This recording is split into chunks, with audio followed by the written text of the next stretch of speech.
Shuri muri miago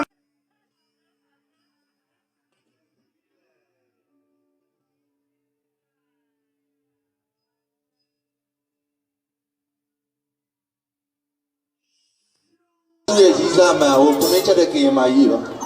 Chom ya u. ကျွန်တော်ဘဝတွေအတွက်တိတ်ကိုတိတ်ပဲရှိတဲ့ချင်းလေးတစ်ပုဒ်ကျွန်တော်ညီကိုတွေအားလုံးအတူတူဆိုပြီးတော့မိသားစုတွေကိုနှုတ်ဆက်ချင်ပါတယ်